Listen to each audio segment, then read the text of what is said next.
literally sat where you guys sat. Okay?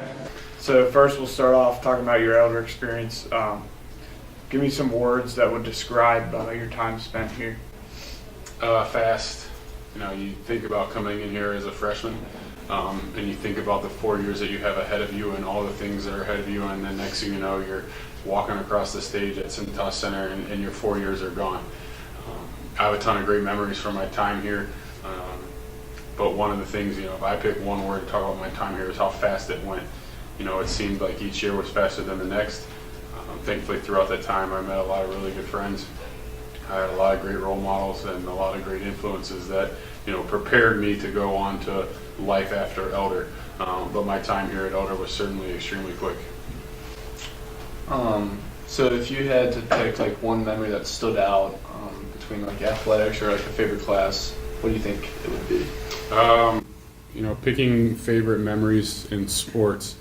I'll never forget playing Charlotte Independence at Nippert and their 100-plus game win streak, ending to my senior class, and being out there on the field with those guys and Keith Hembert intercepting the pass in overtime and everyone just running on the field, and then quite honestly going the next day on Sunday, going to the games, and just I don't even remember who was playing. It might have been X or Moeller playing another team from out of town, but just walking around the Kirk Herbstreit Challenge and everyone talking about that game and talking about their win streak ending. And those are memories that I'll have forever with guys who, that was their last football memory. I have memories in college and I have memories in the NFL, but that memory is a football memory that I'll have forever, and it's, to me, just as important as any memory I've had at the next two levels. So what does it mean for you to come back and see all the changes and success happening here at Elder? It means a lot for me to be able to come back. Yes, there is a lot of change since I've been here, but I think the thing that's even more special is the constants that are still here, the faculty and staff that are still here, the teachers and coaches that are still here. Those are the people that formed me into the elder man that I am today, and they're doing the same thing and preaching that same message in classrooms today.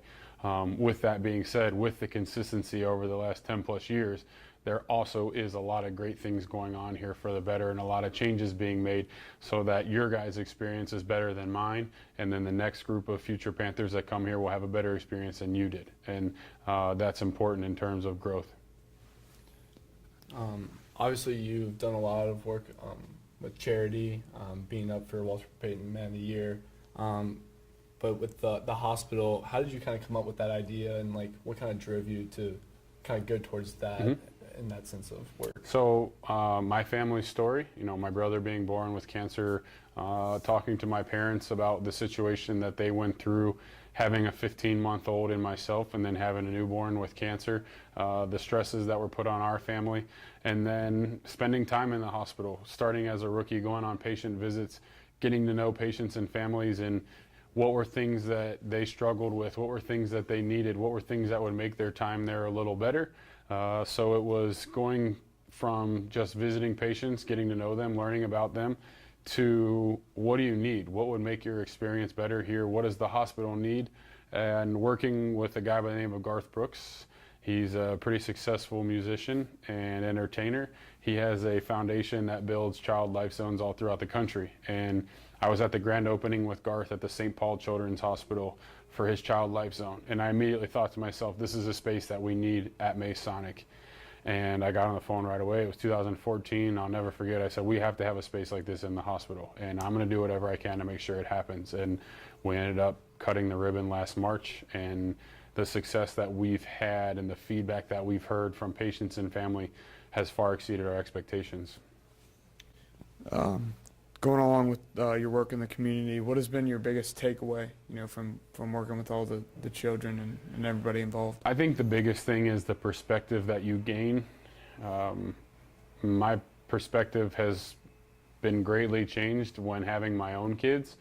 But even before having kids, we go in and we visit patients and families on a Tuesday, and it might be after a big win or it might be after a tough loss. And at the time, that seems like the most important thing to me. And I went in on Monday and we watched film and you correct mistakes, or you figure out things that you did well but you could do better, and that's all you're thinking about. And then you go to the hospital on Tuesday and your world is immediately flipped upside down.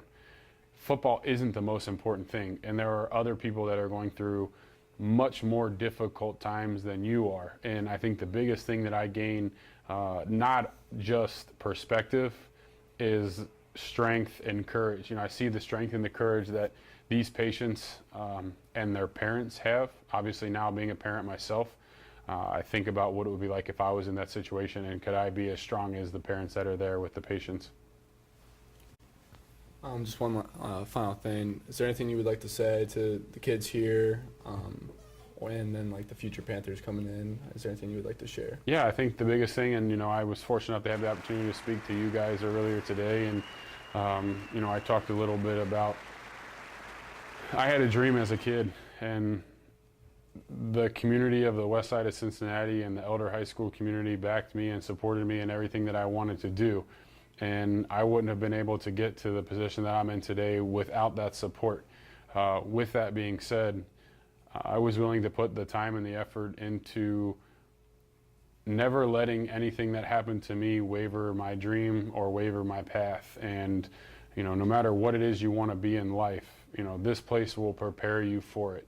And you'll be as prepared as anyone else that you're competing against.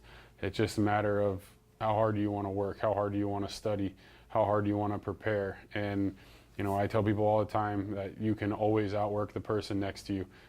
Thankfully for us, we have this place as a foundation, and I talked about the foundation that's laid at my time here at Elder a little bit to you guys earlier, and that foundation allows you to put yourself in a position for success in anything you want to do in life. Thank you for spending time with us and kind of sharing your story. It's good to have you back. Yeah, it's a pleasure to be back. Thanks, guys. Good to have you back, Mike. Yeah, you're welcome.